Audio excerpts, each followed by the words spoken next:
Hello, everybody, and welcome back to Training Industry's Learning Tech Showcase AI and Training, sponsored by Biz Library, Box of Crayons, Is Easy, Sweet Rush, and Tech Solutions. So I'm Liz Spate, the Events Marketing Specialist here at Training Industry, and I'm thrilled to have you with us here today. Before we get started, I would like to quickly go over a few housekeeping items to help you interact with our speaker and get the most out of today's program. So with that, let's talk about how you'll address those questions. So please put all of your questions in the Q&A panel below. We will be addressing questions at the end of the session, so please do not hesitate to plug those throughout. And then for any chit chats, you're more than welcome to put your comments, reactions in the chat as well. And then once the session ends, a brief survey will appear in your browser. Please take a moment to share feedback on the session and speaker. And all of our sessions are being recorded and archived on trainingindustry.com, and you will receive a follow-up email from us that will include the link to the on-demand program for you to share your team. Now, if this is your first Training Industry event, we would love to welcome you. We exist to make connections among learning and development professionals, and we offer tons of resources to support your role in L&D, like live events like today's showcase, as well as through articles on our website, our magazine, conferences, research reports, our podcast, and our membership. We would also love to hear about what you've learned from today's session on social media, so please follow us on your favorite platform so we can continue the conversation.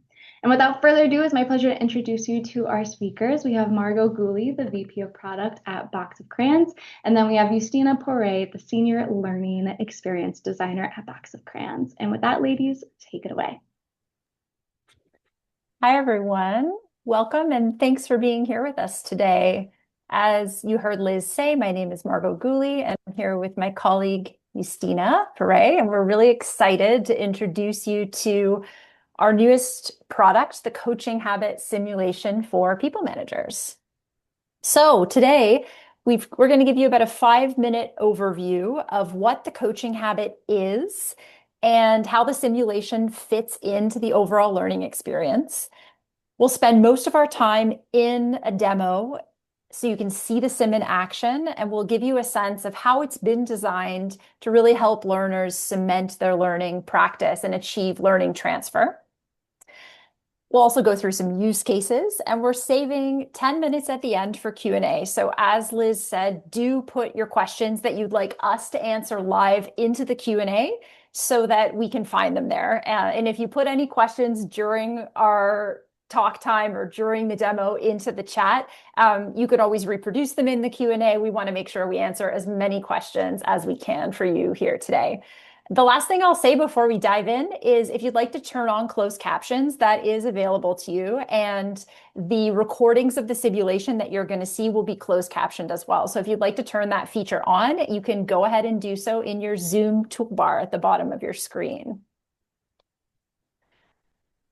All right, so what is the coaching habit? Well, at Box of Crayons, the coaching habit is our foundational learning experience based on the best-selling book by our founder, Michael Bungay Stanier. The book sold more than 1 million copies worldwide, and we've been proud to partner for the last 20 years on learning experiences delivered at more than 250 companies, reaching well over 132,000 learners and counting.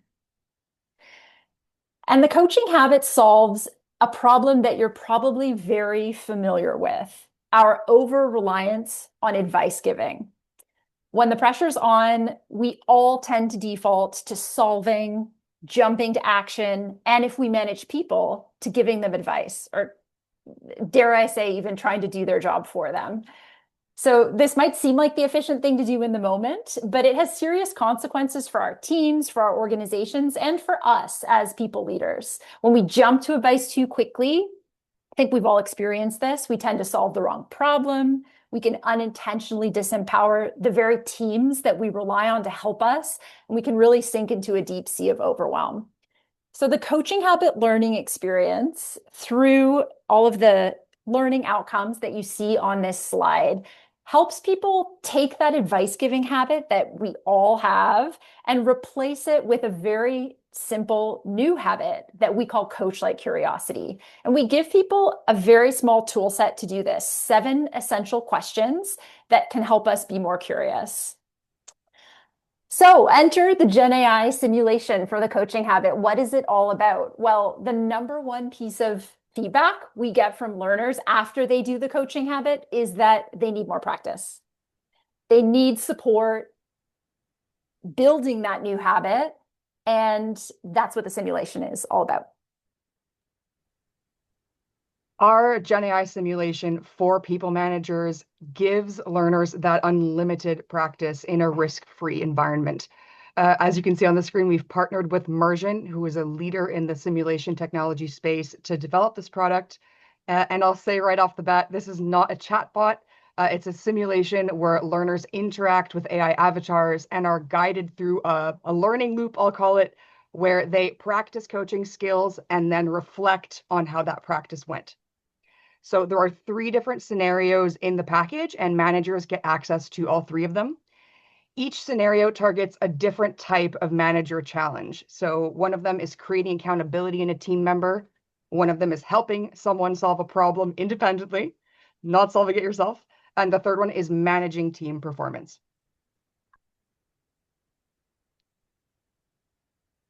As we know, practice makes experts. But even though learners constantly express that they want to practice more, there are barriers to actually practicing. Barriers like logistics, right? It's hard to organize live practice. Bringing people together takes time, takes money, it's complicated. Barriers like fear. It's hard to practice something that you're not good at yet. And even if you genuinely want to get good at it, the discomfort sort of gets in the way. Another barrier could be lack of relevant feedback. When people are doing something for the first time, building up a skill for the first time, they need individualized feedback. And this simulation makes it possible to get personalized feedback at scale. When we were building this product, we thought very carefully about where and how a Gen AI product could really add value to a learning experience. And we believe that helping learners get over these barriers to practice is one place where it really adds a lot of value. The whole simulation end to end takes maximum 15 minutes. And for the sake of time, we would love to give you a sense of what the pieces are and how they all fit together. So we'll show you a few clips of me testing it out right now. All right, so in a moment, I'm going to play this video. I'll just orient us within the simulation right now. The avatar that you see on screen here is Sophia. She is our host for the simulation. And you can see Justyna up in the thumbnail in the top right-hand corner of your screen. Justyna's entered the simulation, and she's going to ask Sophia what this is all about and get some instructions for what she's supposed to do. Hi, my name is Sophia, and I'll be your guide for this simulation experience. It's great to have you here with us today. Let's dive in. Would it be helpful if we went over the goal of the scenario together? Sure, let's do that. All right. Your goal in this scenario is to stay curious and support Jeremy with the challenge he is facing. Okay, can you tell me some more about Jeremy? Absolutely. Jeremy is a senior individual contributor on your engineering team and is currently acting as project lead for a high-priority initiative. His team has missed several deadlines, and he's had to deliver some unpopular decisions from leadership, like shifting priorities and tighter timelines. This has affected the team's morale, and a colleague recently noticed the team seemed disengaged and low energy. Jeremy reached out to meet with you before your usual check-in because there's something he's struggling with and he'd like your advice. Okay, what else do I need to know? That covers the essentials. Your main focus is to stay curious and help Jeremy reflect and take ownership, rather than jumping in to advise right away. The goal is to support him in working through the challenge and figuring out a path forward. Do you have any questions? All right, so you saw Sophia there equipped with the context that she needed to answer any questions that Justyna might have as a user coming in, doing the sim for the first time. Now, if Justyna had already done this sim a few times and she didn't want that context, she could also skip this entirely. So when Sophia says, do you have any questions? Justyna could say, nope, I'm good. Let's just jump right in. And she doesn't have to get answers or context from Sophia. But Sophia is equipped to answer any questions that the user might have about what they're supposed to be doing, kind of the history with Jeremy, what's happened in the relationship previously, or what the point of the conversation is. So let's imagine that Justyna wants a little bit more context and see what else Sophia has to share. Hi, my name is Sophia, and I'll be. Oops. Okay. And how am I supposed to use coach-like curiosity in this simulation? Great question. In this simulation, your role is to stay curious a little longer, rather than jumping straight into giving advice, even though Jeremy is asking for it. The idea is to create space for him to reflect and take accountability, so he can figure out a path forward. This helps build his confidence and ownership, instead of creating dependency on your solutions. Here we see Sophia reminding Justyna of what the goal for the simulation is. So it's not just practice for the sake of practice. Every simulation has a goal. In this case, Justyna's got to hold Jeremy accountable. So this is the learning loop, the first piece of that Justyna was talking about earlier. Justyna's getting primed with some context for what she's supposed to try to do and how she should try to do it. So she needs to hold Jeremy accountable, and she should do that by trying to stay curious and help him come to that realization on his own. So let's see how that goes. Okay. And Oops, sorry. Hey, yeah, thanks for making time. I just wanted to check in, talk through a couple things. Something's not quite working on the team, and I could use your take. for sure, Jeremy, what's on your mind? It's the project, mostly. We've got these timelines, but the team, isn't really hitting them. I keep seeing the same delays. Honestly, I can't tell what's going on. Okay, and what else is going on?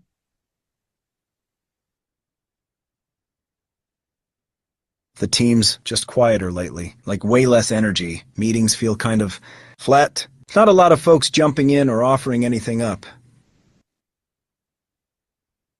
You can see a little bit of Jeremy's personality coming out here, and that he's equipped to provide his own context based on any questions Justyna might ask him directly about what the conversation is about, or what's going on with him. Jeremy's been designed to avoid accountability because the goal of this simulation is to get him to take accountability. So to make it a little bit challenging, you can see he's a little defensive. He deflects and talks about the team rather than his own leadership. And Justyna has already used 2 of the 7 essential questions that I'll point out here, because we're going to return to it in scoring at the end of the demo. She's asked him, what's on your mind? And she's asked him, and what else? To try to get him to go a little deeper and talk a little bit more about what's going on. So far, so good. Let's see how things continue to unfold. Hey! Yeah.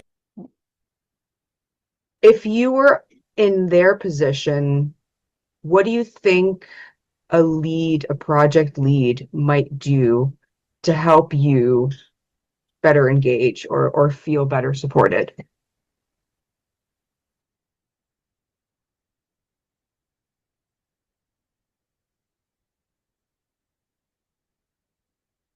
I mean, I'm not sure. I guess. Keep things clear. Set expectations, make sure everyone knows the plan. What's due when? That's what I've been doing already. Remind people why it matters, stay on top of things. I just don't know what else would even help. If you've got a different angle, I'd want to hear it.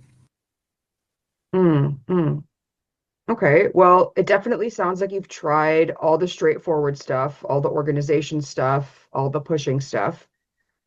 What have you not tried yet? I don't know. Honestly, feels like I've hit every lever I know, unless there's something I'm not thinking of. That's why I wanted to ask you. So Justyna, Jeremy really wants advice. You can see he's pushing Justyna here to just tell him what to do.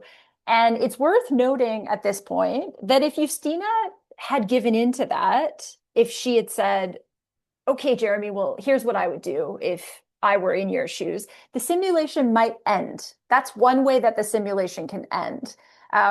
But because Justyna would not have met the goal of holding Jeremy accountable, she wouldn't get a very good score and she probably wouldn't pass. So instead, she's got to try to stay curious a little bit longer, and let's see how she If you does were that. in their position, Oops.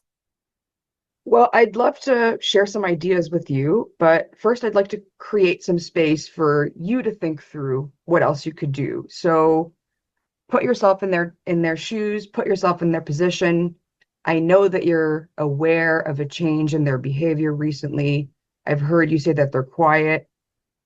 If that was you, what would you need from your project lead?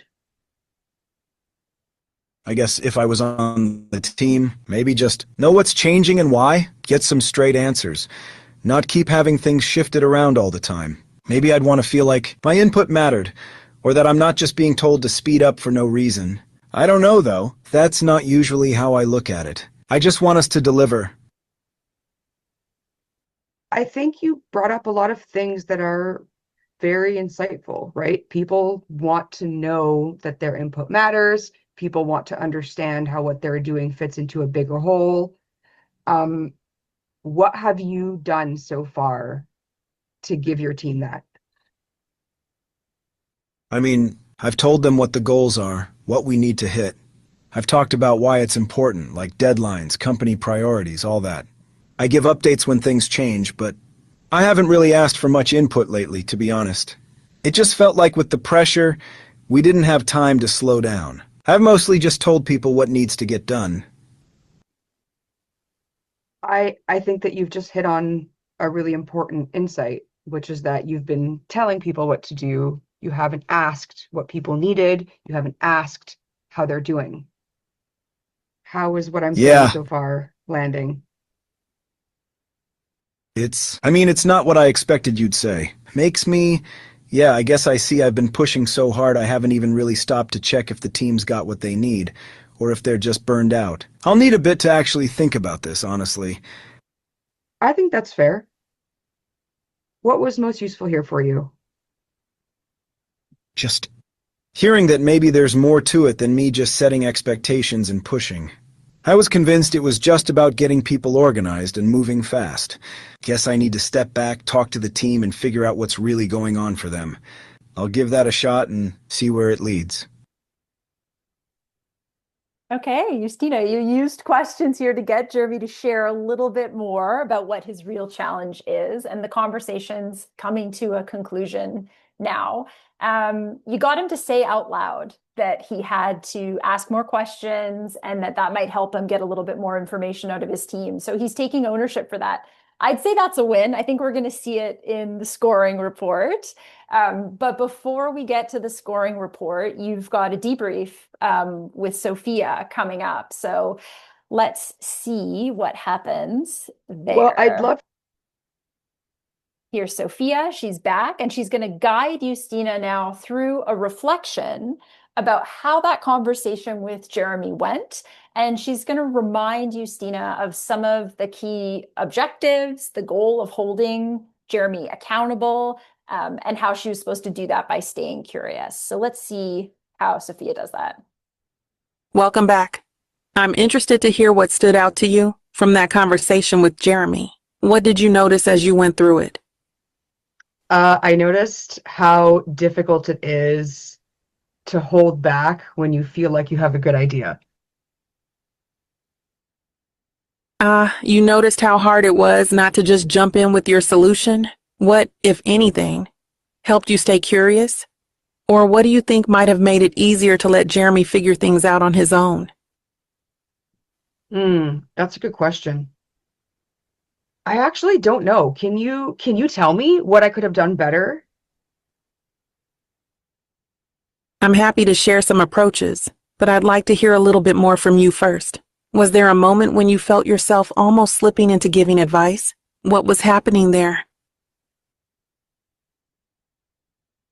So you see, Sophia is practicing what any good facilitator would practice during a debrief, which is to really encourage Justyna to articulate for herself what went well, what she might have liked to do differently. So even if the user asks, like, can you just tell me how I did?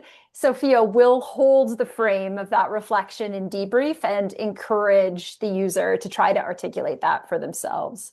Now, just like any good facilitator, if the user is really stuck, if Justyna had pushed, for example, and said, no, but I don't know, like, can you just help me? I'm really not sure, what happened in that conversation that was good, what could have been better. Sophia will jump in and give advice eventually, but she'll always start by asking the user to articulate that for themselves. So let's watch a little bit more of the reflection. Welcome back. One final part of the reflection to see how this concludes. The core skill you were practicing today was fostering accountability. How did you try to help Jeremy take accountability for the situation and figure out a path forward on his own? I just asked him about what he's noticing, what he's tried so far, and then I tried to get him to sort of empathize with the team. What would you need if you were in that position? What do you think would help you? And that seemed to help. You leaned into curiosity and encouraged Jeremy to explore different perspectives. With that in mind, how do you see yourself handling a similar situation in real life? What would you try next time? Next time, I'll try being more patient and waiting longer before I offer a possible solution. You're thinking about shifting your pace and holding back a bit more. What was most useful for you in this reflection? I think just talking through what I'm taking away has been useful. You've got a few solid takeaways to work with. Thank you for sharing your thoughts with me. Nice. So you can see why we believe this is one of the most powerful pieces of the simulation. Justyna's closing that learning loop. Sophia's helping her do that by reminding her what her ultimate goal was, that goal that was introduced during the context setting portion to hold Jeremy accountable. She's helping her reflect on how she did or didn't achieve that goal in the practice. And now she's kind of cementing that learning through this debrief by asking Justyna to think, okay, next time you have to do that, or when you have to do that in a real conversation, what might you do the same? What might you do differently? So we're getting that full learning loop, ending here with this debrief. This is important because it's not just practice for the sake of practice. We want to make sure that when the user is doing this practice, it's in service of them actually being able to transfer the learning to their real job, their real role, and the conversations that they're happening day to day.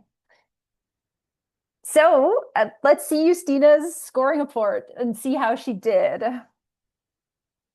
The course. Here it is.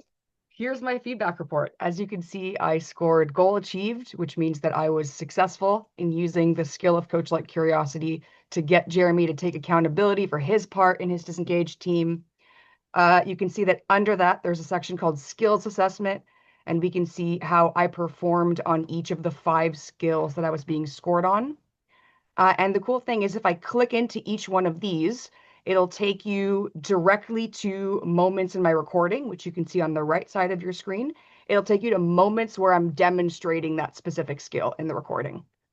So this report and all the recordings associated with it are private to me. No one else can see them. And I get this every time I complete the scenario. So I can get a report every time and I can see how I'm improving over time. What's important to note is that the only data passed back to the organization is how many attempts at the simulation I've made and whether I passed or failed. That's for learner privacy, and that's by design. Use cases.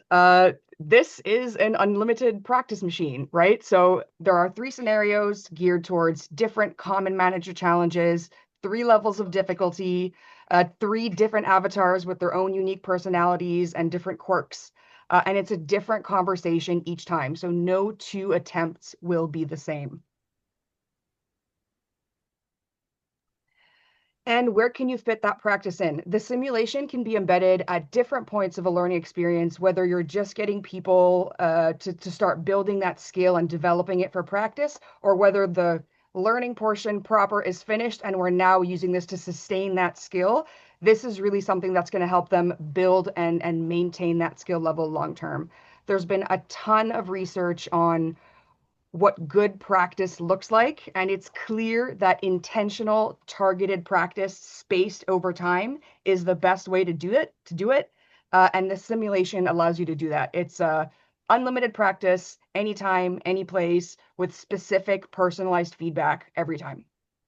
Some really neat opportunities for measurement tied in there too, depending on where you decide to place the simulation. One of our favorite measurement use cases is skill validation.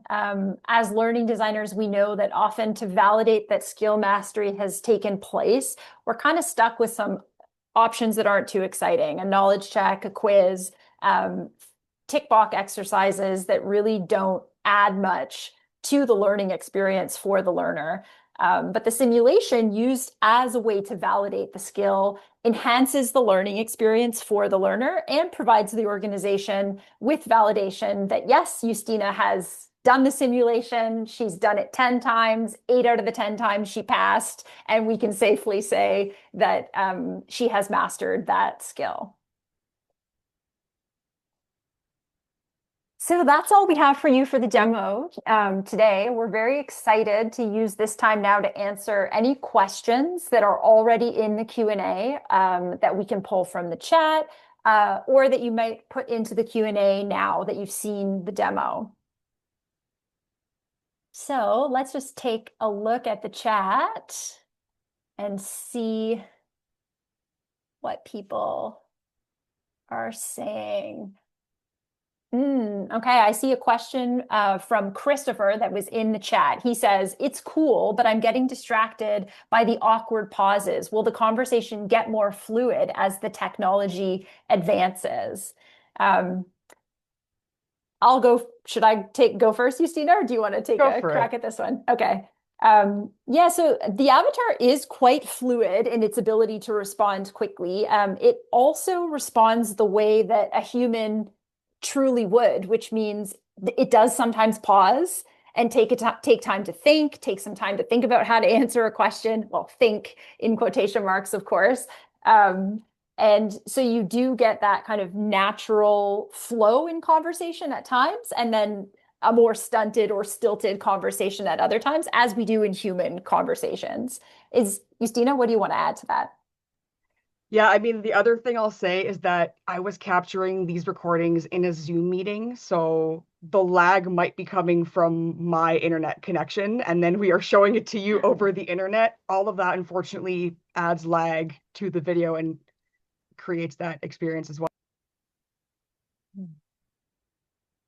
Hey, I see someone else in the chat asking, do you offer a free account?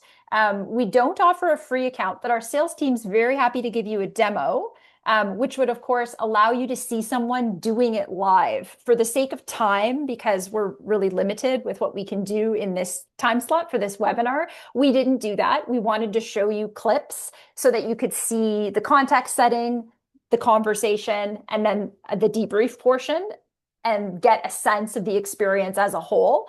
But if you'd like to see someone actually doing the simulation live, do get in touch with our sales team. And I think Natalia is going to drop some contact info in the chat later on. And we're very happy to show that to you.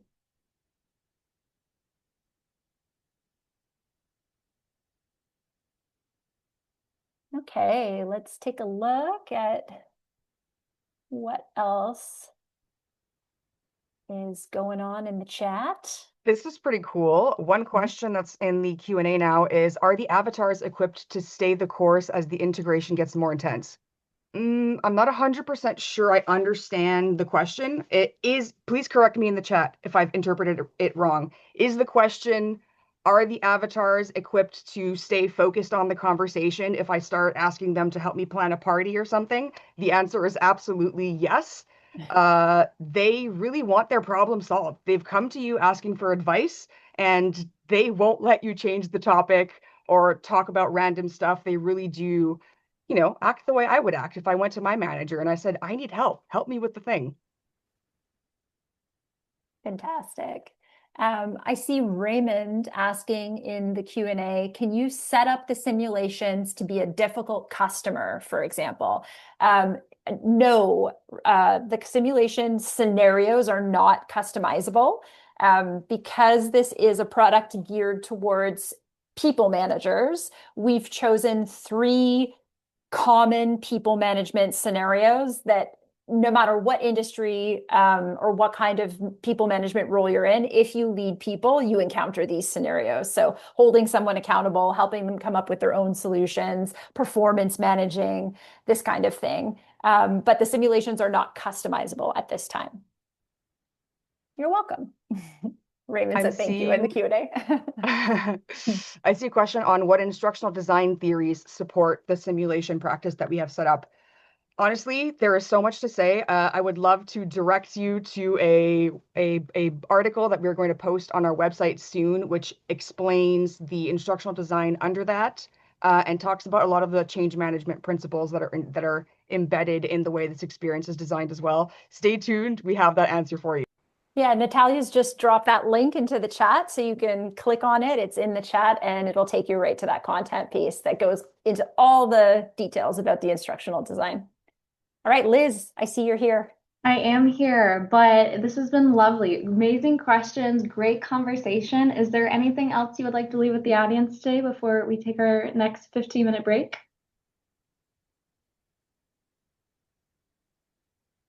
Cool. No worries, not a worry at all. This was fabulous. Thank you, ladies, so much. And thank you for the resources. Your team is on it. So I imagine you guys will have many demos after this, just based on the chat and Q&A. So thank you, ladies, so much.